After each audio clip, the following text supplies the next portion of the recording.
ನಿಮ್ ಹಸ್ಬೆಂಡ್ ಜೊತೆಗಿದ್ರು ನೀವು ಲೋನ್ಲಿ ಆಗಿ ಫೀಲ್ ಮಾಡ್ತಾ ಇದ್ದೀರಾ? ಅದಕ್ಕೆ ರೀಸನ್ ಏನ್ ಗೊತ್ತಾ?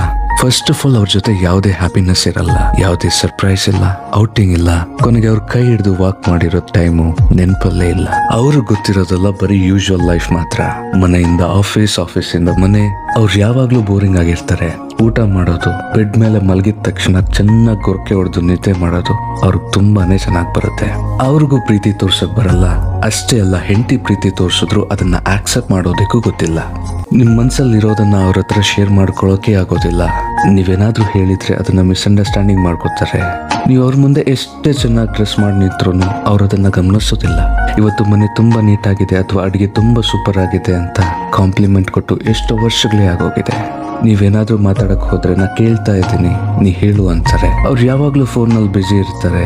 ಇದಕ್ಕಿಂತ ಹೆಚ್ಚಾಗಿ ನೀವು ನಿಮ್ಮ ಫ್ರಸ್ಟ್ರೇಷನ್ ಹೇಳ್ಕೊಂಡ್ರೆ ನೀನು ಜಗಳ ಮಾಡಕ್ಕೆ ಬರ್ತೀಯಾ ಅಂತ ನಿಮ್ಮ ಫೀಲಿಂಗ್ಸ್ಗೆ ಫುಲ್ ಸ್ಟಾಪ್ ಇಡ್ತಾರೆ. ಕರೆಕ್ಟ್ ಅಲ್ವಾ?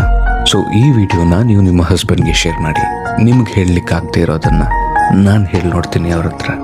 ಸೊ ಎಲ್ಲ ಹಸ್ಬೆಂಡ್ಸ್ಗೂ ಒಂದು ಸಣ್ಣ ಕಿವಿ ಮಾತು.